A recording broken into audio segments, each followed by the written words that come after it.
Hola amigos, en esta hora nos reunimos nuevamente por la gracia del Señor para considerar otro tema interesante que tiene que ver con la construcción espiritual de nuestras casas, Señor. Pero antes de iniciar nuestra conversación, les ruego me acompañen con una oración. Misericordioso Padre que estás en los cielos, santificado sea tu nombre. En esta hora nos hemos reunido para considerar tu palabra. Te rogamos, Señor, que nos des la luz, el entendimiento, la inteligencia para comprender tu mensaje y la fortaleza para cumplirla. Porque en el nombre de Jesús te lo rogamos y agradecemos.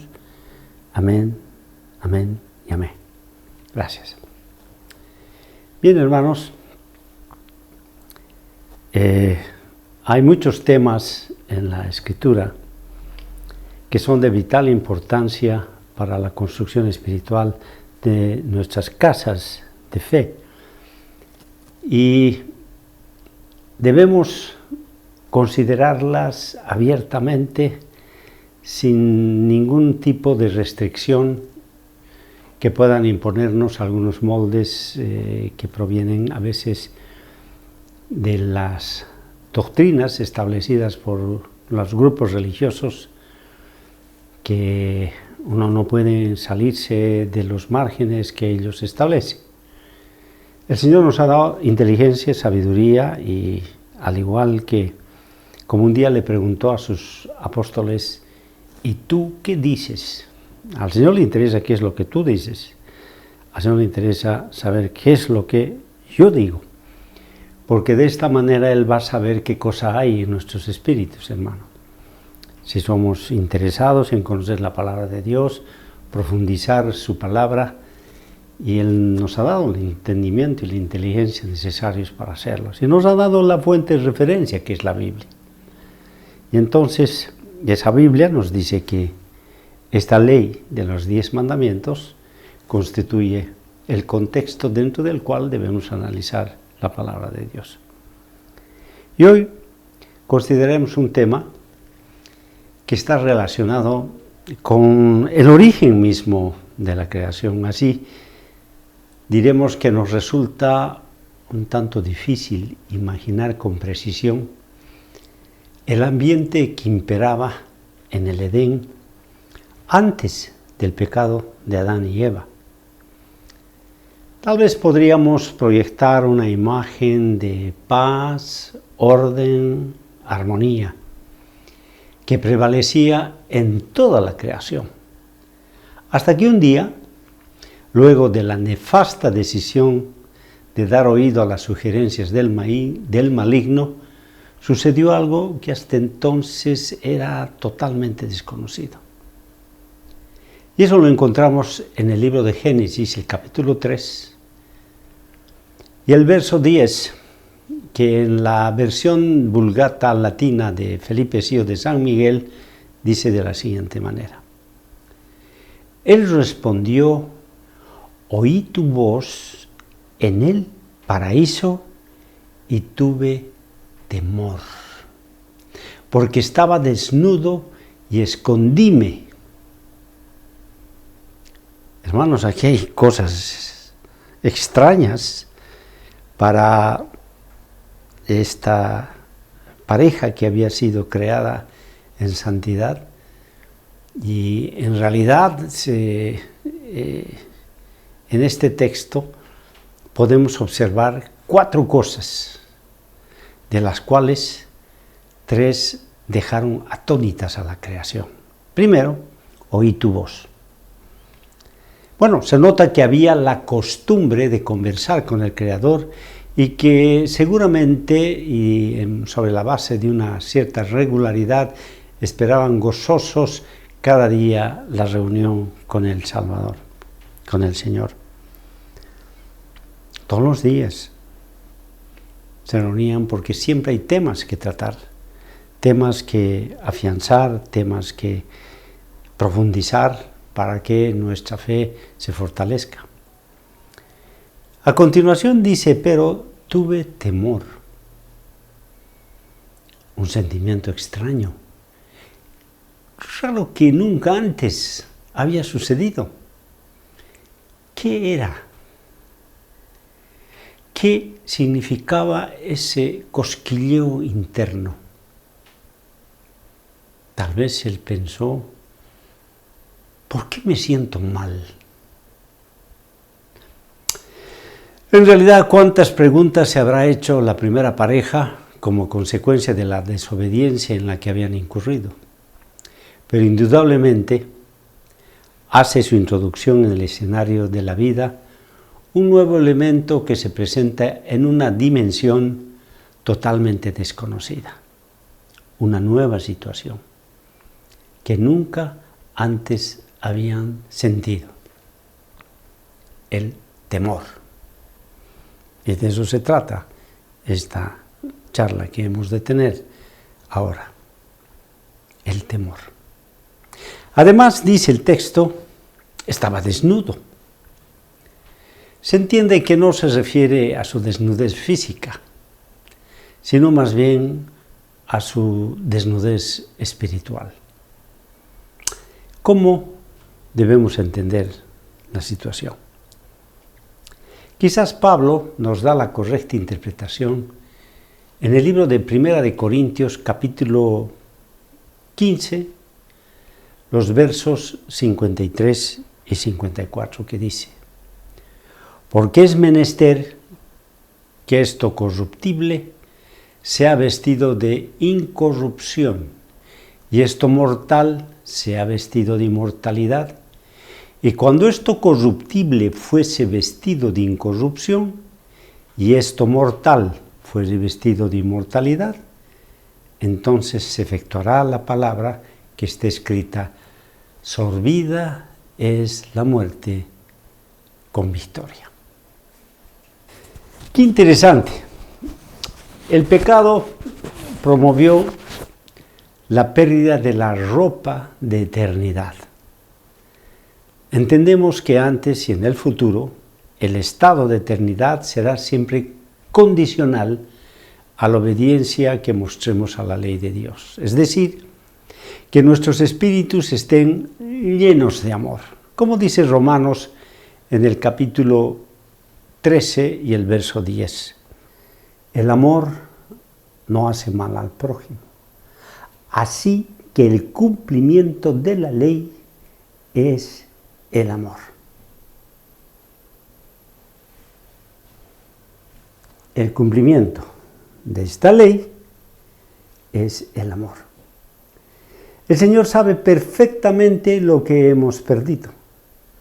Por esa razón, con total autoridad y claridad, declara en el libro de Apocalipsis, capítulo 3 y el verso 5, el que venciere será vestido de vestiduras blancas, y no borraré su nombre del libro de la vida.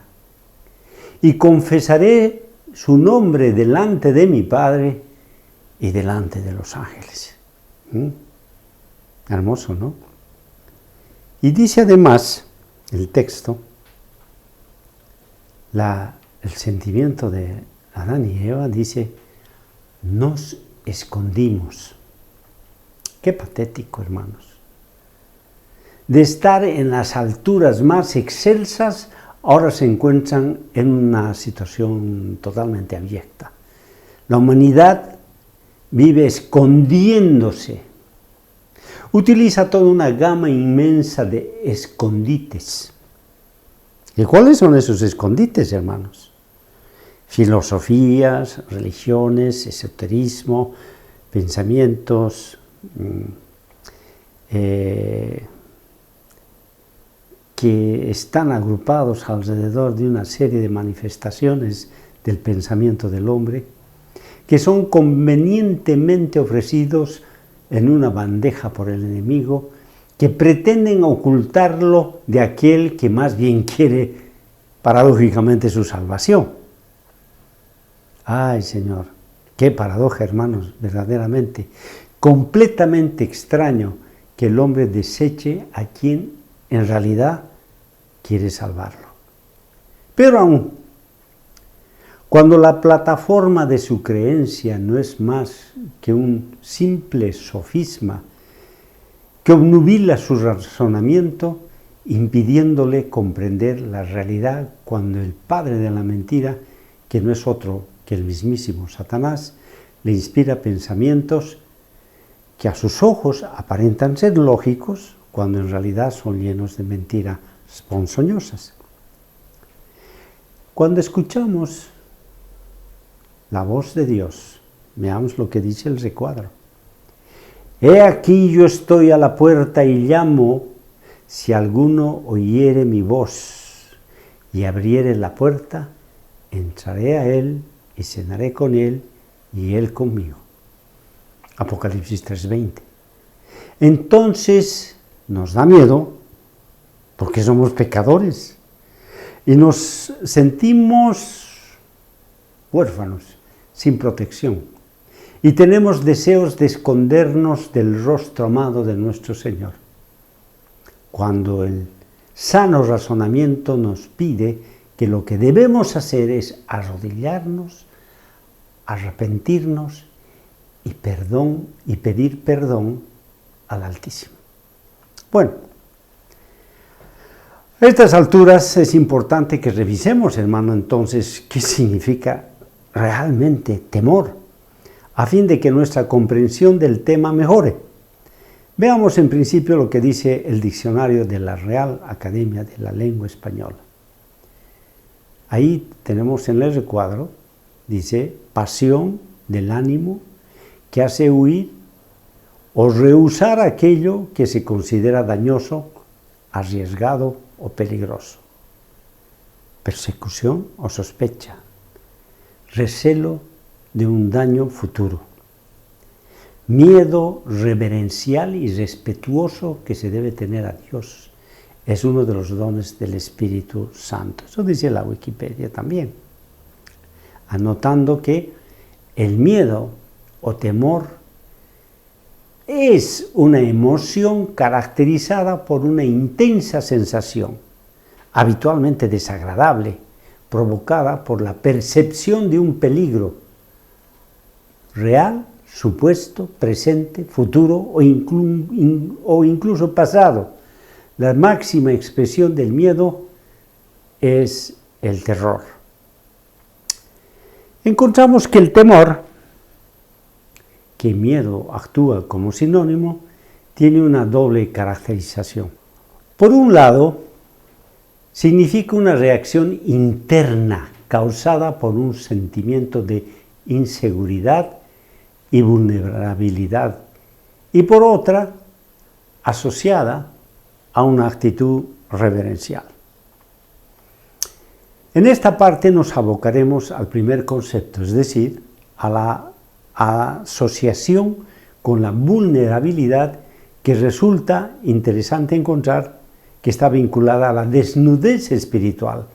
Por tanto, para completar el panorama, es necesario también analizar el significado de la palabra desnudez. ¿Y qué encontramos cuando buscamos su significado? Desnudez, dice, es cualidad de desnudo. ¿Y qué es desnudo? En latino nudus significa sin vestido, muy mal vestido o indecente, falto o despojado de lo que cubre o adorna, falto de algo no material, desnudo de méritos, de favor. Dicho de un órgano vegetal y especialmente de las flores aclamídeas como las de los sauces y álamos, que carece de envolturas protectoras. Con ello encontramos un nuevo concepto en la emergente humanidad que trata el momento del pecado que desconocía por completo, hermanos. Hasta antes de ese momento jamás habían sentido lo que estaban sintiendo en ese momento. Terrorífico, que constituye el temor y la desnudez. Uno viviendo en el interior y otro en el exterior del ser humano. Tienen su origen en el espíritu mismo del ser humano. Juntando las dos palabras temor y desnudez y considerando el contexto del versículo del Génesis, es posible lograr la siguiente aproximación que aparece, por así decir, por gravedad. Veamos, en el recuadro leamos: el temor es la consecuencia de la pérdida del vestido o desnudez resultante de la transgresión de esta ley. Interesante, hermanos. La evidencia parece apuntar en esa dirección. Veamos. Nuestros primeros padres, una vez cometido el pecado, se sintieron desnudos. ¿Y qué hicieron? Se escondieron. ¿Y por qué se escondieron? Por temor. Parafraseando la situación, podemos decir que ellos sintieron la muerte y tuvieron miedo. 1 de Juan 3:4 dice: cualquiera que hace pecado traspasa también la ley, pues el pecado es transgresión de la ley. Y Eclesiastés capítulo 10 y el verso 8 dice: el que hace el hoyo, en él se cae. Al que rompe el muro, la serpiente lo muerde. La versión Dios habla hoy. Textos muy reveladores, hermanos. Nos hacen ver que inicialmente traspasaron, rompieron esta ley. Esta ley de los 10 mandamientos, que es la ley de Dios. Y como consecuencia, en el acto mismo fueron mordidos por la serpiente y de esta manera perdieron algo que motivó el sentido o el sentimiento de desnudez. Con la inclusión de estos ingredientes nos da la fuerte impresión que es imprescindible revisar la ecuación de la creación del hombre, tema que abordamos inmediatamente a continuación.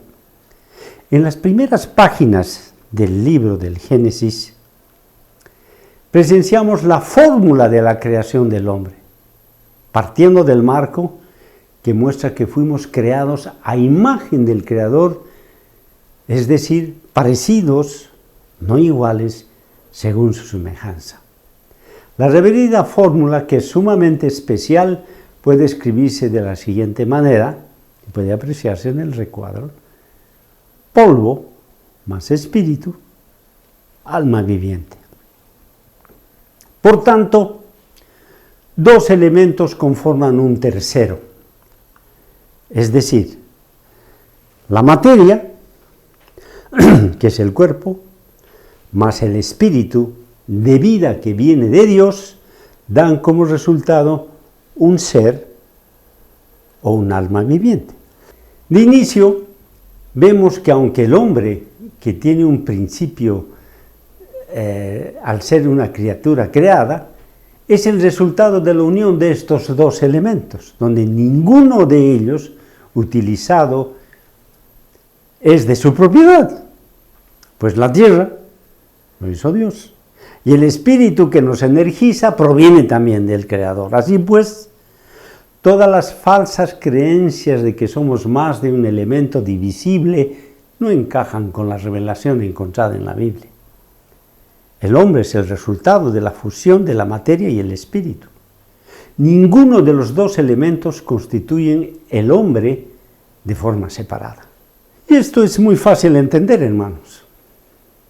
Tenemos 2 moléculas de hidrógeno y una de oxígeno, y tenemos como resultado el agua. Y el agua que nos sirve para muchísimas cosas. Pero los elementos individuales son 2 gases, uno muy volátil y el otro tremendamente oxidante, hermano. Peligrosos, ¿no es cierto? Pero juntos hacen el agua. No quiero decir que este sea el caso del ser humano, simplemente que estamos viendo que son 2 elementos que crean un tercero. Que si bien es parte de los elementos, es un nuevo producto diferente de los elementos que lo han compuesto. Este nuevo ser, creado a la imagen según la semejanza de Dios, resulta una creación complejísima, cuya naturaleza el hombre, luego de 6.000 años, apenas sí ha empezado a conocer.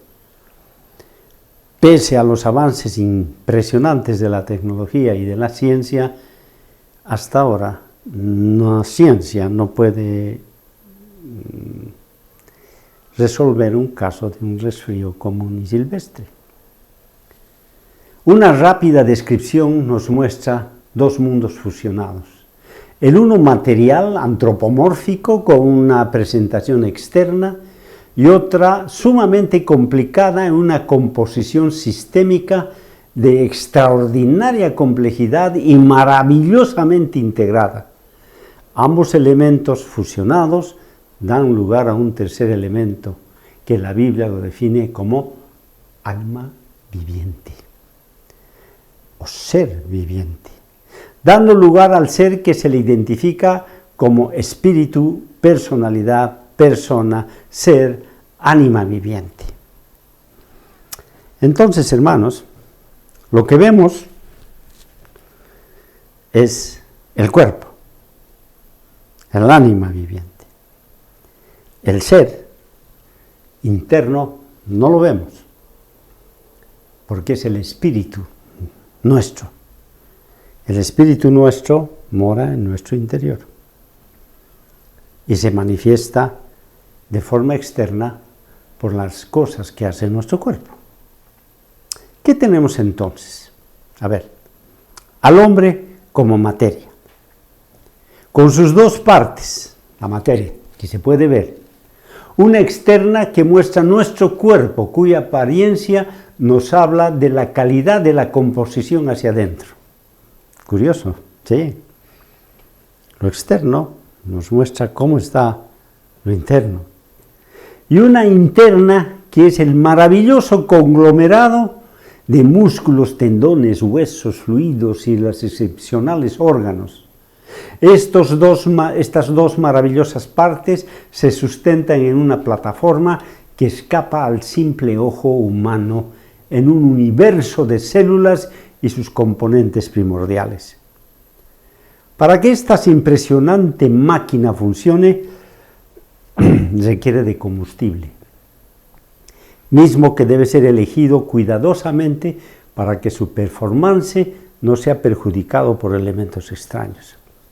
Significa que debemos cuidar nuestra alimentación a fin de garantizar el funcionamiento de la máquina más compleja del universo.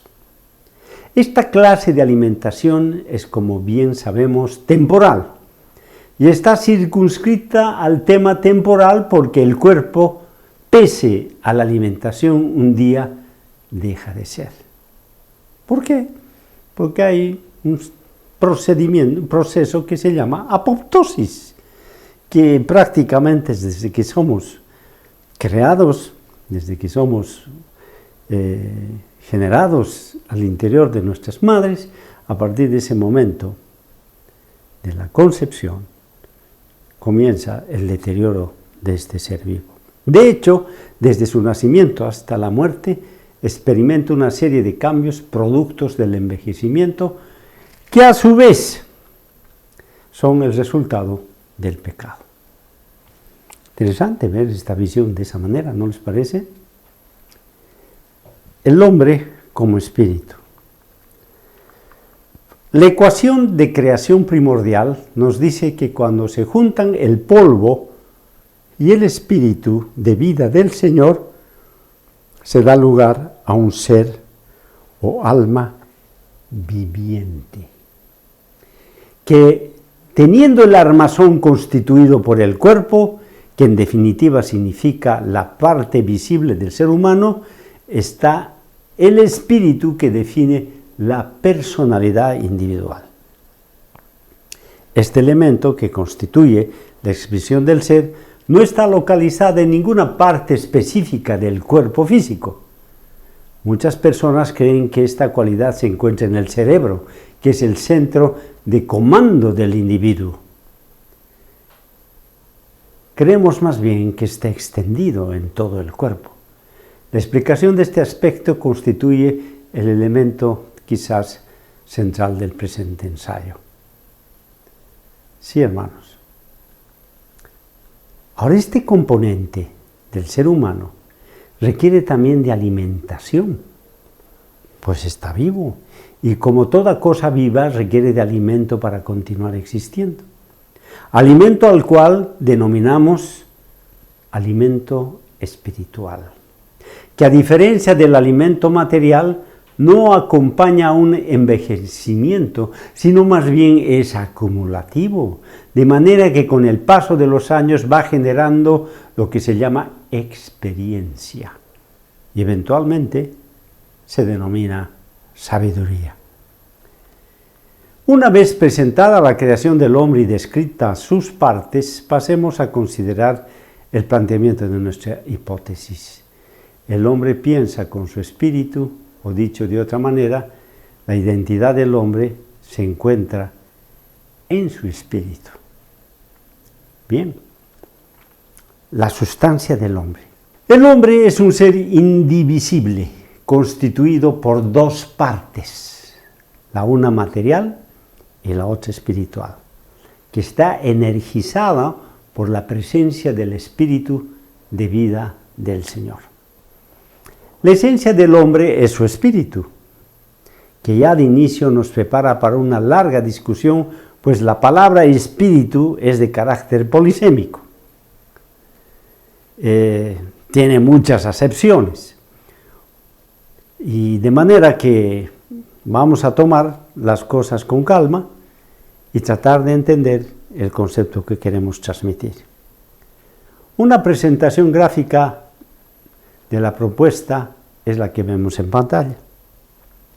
Aquí, en este cuadro, vemos el espíritu, que es el individuo. ¿Dónde está? No sabemos.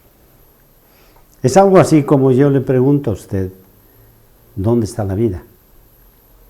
Bueno, empezamos a averiguar y dice, bueno, a alguien le tiran un balazo en la cabeza y muere. Entonces la vida está en el cerebro. No, a alguien le mete un balazo en el corazón y el hombre se muere. Entonces la vida está en el corazón, tampoco.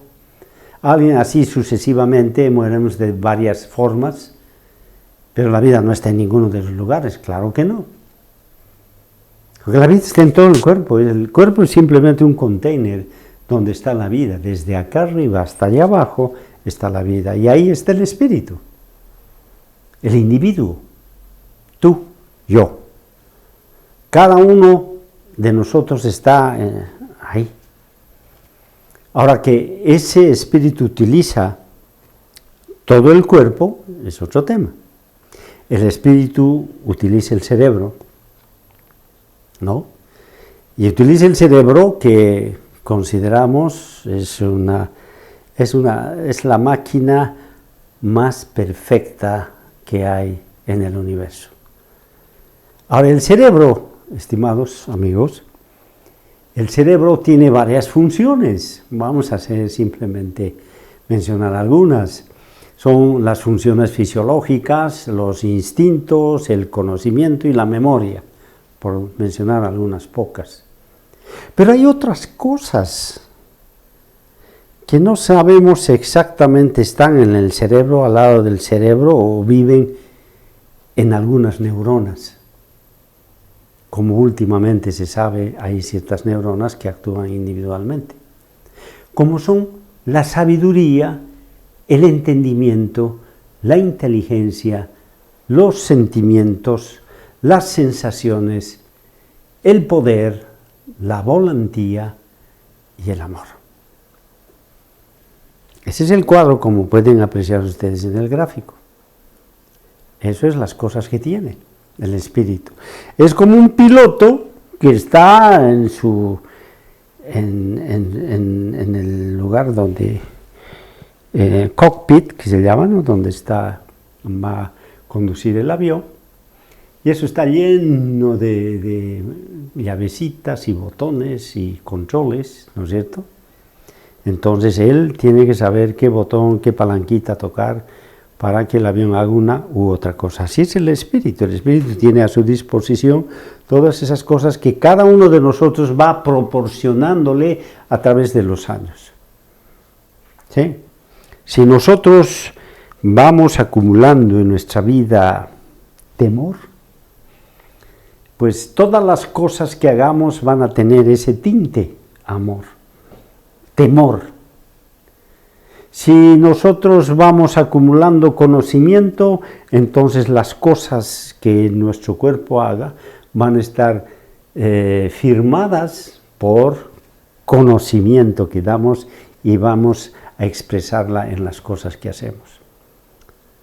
Asumamos que aceptamos la tesis planteada, es decir, que la esencia del individuo es su espíritu. La pregunta automática que surge es, bueno, ¿dónde se encuentra? Bueno, otra vez volvemos a decir que la respuesta es la misma cuando nos preguntamos ¿dónde está la vida?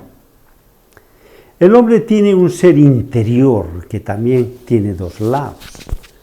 La primera es el espíritu reflexivo que se familiariza con el nombre de corazón, personalidad, centro cognitivo, etcétera, etcétera. Posiblemente lo que más nos asemeja a nuestro buen Señor.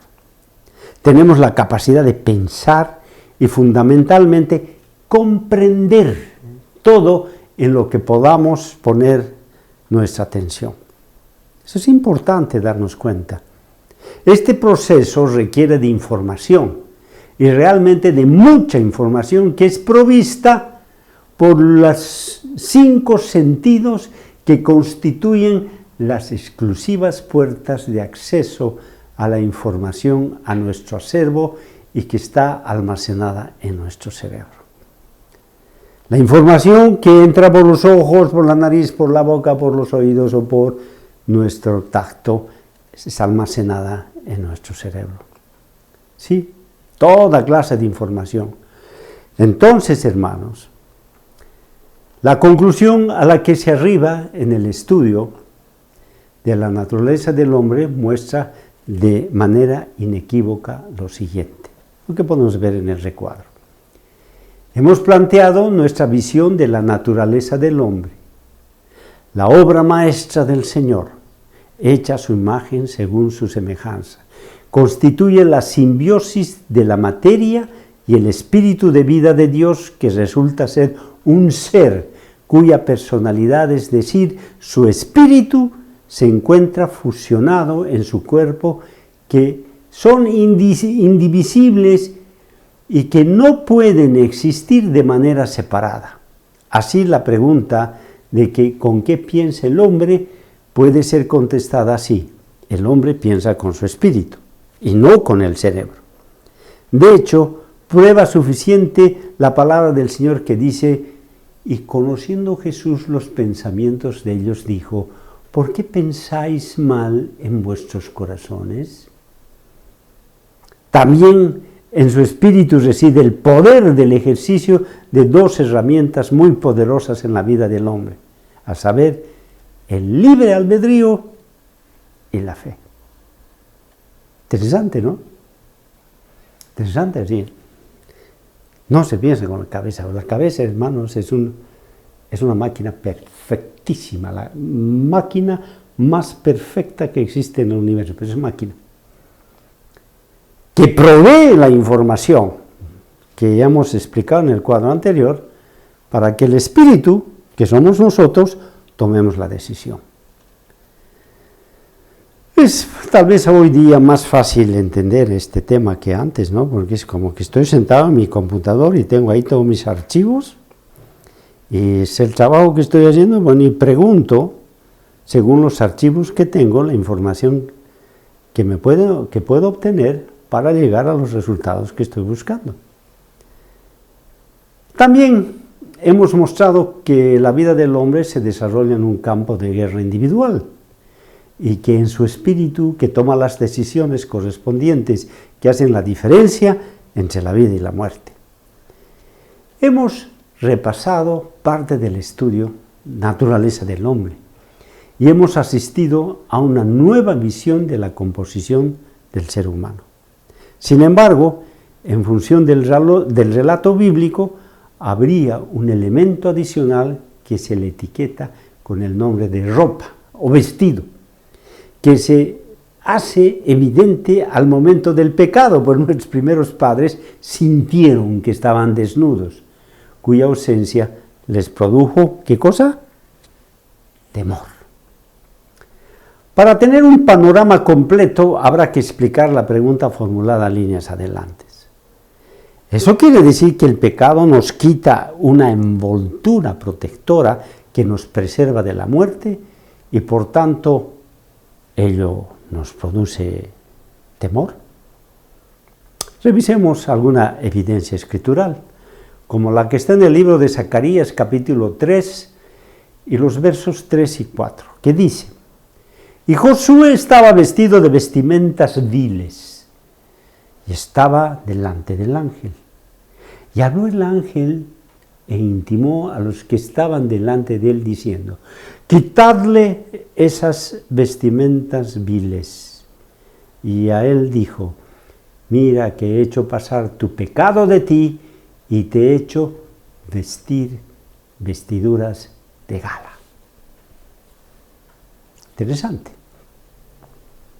Impresionante descripción de un evento muy, pero muy importante en el que se nos ve como estamos vestidos de ropas viles.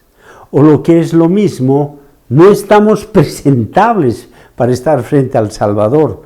O dicho de otra manera, si prefieren, estamos desnudos y en su infinita misericordia nos ofrece una vestimenta especial de gala, que proviene de la luz y la verdad que se llama santidad. Y que solamente puedes obtenerla a través de la sangre expiatoria de nuestro Señor y Salvador Jesús, a quien sea toda la honra, la gloria y el poder, por los siglos de los siglos. Amén y amén. Tenemos otra descripción de la maravillosa vestidura en el libro de Ezequiel, capítulo 28 y el verso 13, ¿qué dice? Estabas en el Edén, el jardín de Dios. Tus vestiduras de toda clase de piedras preciosas, rubí, topacio, diamante, crisólito, ónice, jaspe, zafiro, turquesa y berilio. Y de oro eran la hechura de los encajes y de los engastes en el día que fuiste creado, fueron preparadas. ¡Qué vestidura más extraordinaria, hermanos! Estamos aquí presenciando, hermanos, la descripción de la belleza de las piedras preciosas, el mismo horno que se utilizó aquí, sirvan de metáfora para expresar la hermosura de una vestimenta santa para el querubín cubridor. Sin embargo, uno de ellos, y la tercera parte de los ángeles, perdieron esa vestidura para siempre, infelizmente. Otro caso importante se encuentra registrado en la parábola de las bodas del hijo del rey, cuando en plena fiesta del rey se percata que hay una persona que no está vestida a la altura de la ocasión. Y en Mateo 22:12 se registra lo siguiente. Y le dijo: amigo, ¿cómo entraste aquí no teniendo el vestido de boda? Mas él cerró la boca. Por tanto, podemos ver que es necesario vestirse de ropas de santidad y que esta situación nos lleva a que ese estado se ve por cuanto es la ropa que nos cubre. En general podemos decir que una persona está vestida de tristeza cuando vemos rasgos definidos en su rostro, o cualquier otro estado de la persona se refleja, por así decir, en su vestimenta. Una persona que anda con su ropa raída, sucia, descuidada, decimos que es una persona que tiene algún problema complicado. Una persona que cuida su presencia, pues estamos viendo que es una persona que se toma su tiempo para vestirse bien. A manera de conclusión en esta parte, vemos que la conducta del hombre, no lo que piensa, sino lo que hace, constituyen una suerte de ropaje que cubre su vida. Y si este es producto de una vida alejada de los principios de Dios, entonces se encuentra desnudo, delante de la presencia del poderoso Señor, y vive en un estado de permanente incertidumbre, que dicho de otro modo, vive en temor. El libro de Jueces, capítulo 20 y el verso 41 dice: entonces revolvieron los hombres de Israel y los de Benjamín, se llenaron de temor porque vieron que el mal había venido sobre ellos. ¿Por qué? Porque su ropa estaba sucia. Entonces, hermanos, ¿qué es lo que vemos? Como estamos aquí en el gráfico observando, el temor es muerte y se constituye en la fuerza opuesta al amor, que es la vida. Y el vestido refleja el estado espiritual de las personas. Aquí estamos definiendo las cosas en la forma más clara posible. El temor es opuesto al amor. Como establecimos al principio, nos referiremos también brevemente al tema del temor al Señor. Por ello vamos a irnos al texto de Proverbios capítulo 1 y el verso 7. ¿Qué dice? El principio de la sabiduría es el temor de Jehová. Los insensatos desprecian la sabiduría y la enseñanza. Clarísimo. Otro texto así clarísimo encontramos en Job 28:28. Y dijo al hombre: he aquí que el temor del Señor es la sabiduría, y el apartarse del mal es la inteligencia. Clarísimo. Y vamos a abundar más todavía en un texto que está en Proverbios, capítulo 19, del 9 al 11. El temor de Jehová limpio, que permanece para siempre. Los juicios de Jehová son verdad, todos justos. Deseables son más que el oro, y más que mucho oro afinado, y dulces más que la miel, y que la que destila del panal. Tu siervo es además amonestado en ellos. En guardarlos hay grande galardón. Es un temor que se fusiona al amor y la esperanza, y por tanto no es el resultado de una actitud servil, más bien de una reverencia filial. Finalmente, estimados hermanos, tengamos siempre presente en nuestras vidas la promesa de Dios. Isaías 41:13. Porque yo, Jehová, soy tu Dios, quien te sostiene de tu mano derecha y te dice: no temas, yo te ayudo. Sí, hermano, el temor es lo opuesto al amor. Aférrate al amor de Dios para que tú y tu familia sean salvos. La paz del Señor sea contigo y tu casa. Gracias por haberme escuchado.